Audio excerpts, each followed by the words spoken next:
வணக்கங்க.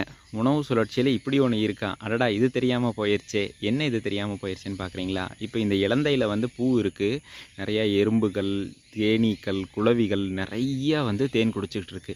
அப்போ அந்த உயிரினத்துக்கு தேவையானதை இலந்தை செடி குடுக்குது. அதுக்கு பதிலா இலந்தை செடிக்கு என்ன நடக்குது அப்படின்னா, மகரந்த சேர்க்கைன்றது ஒண்ணு நடக்குது. அப்போ மகரந்த சேர்க்கை நடக்கும்போது விருத்தி ஆகுது. இதுக்காக தான் அது தேன் குடுக்குது. அதை ஈர்க்கணும். அப்போ மலை பிரதேசங்கள்ல இருக்கோ பழங்களோ, காய்களோ எதைய குடுக்குமுங்க? அந்த உயிரினங்களை ஈர்க்கணும் அப்படின்னா அதைய சாப்பிட்டா அந்த உயிரினத்திற்கு குளுமை இருக்கக்கூடாது, சூடு அதிகமாக கொடுக்கணும். ஏன் அப்படின்னா அதனுடைய சுற்றுச்சூழல் வந்து குளுமையாக இருக்குது. அப்போ நீங்கள் இன்றைக்கி கேரட்டு, பீன்ஸு இதெல்லாம் சாப்பிட்றீங்க அப்படின்னா அதைய சாப்பிட்டா என்னாகும்? உடம்புனுடைய வெப்பம் அதிகமாகும். நமக்கு அது சரியான காய்கறியா? நீங்களே யோசிங்க. நமக்கு சரியான காய்கறி சமவெளிகளில் விளையிறது. அது நம்ம உடம்புக்கு குளிர்ச்சியை கொடுக்கக்கூடியது. ஏன் அப்படின்னா நம்ம சுற்றுச்சூழல் வெப்பமாக இருக்கக்கூடியது. சரியான விஷயம் தானுங்களே, யோசிச்சு பாருங்கள். இதுக்கப்புறமும் மலை காய்கறிகள் வாங்குறது உங்கள் கையில் தான் இருக்குது.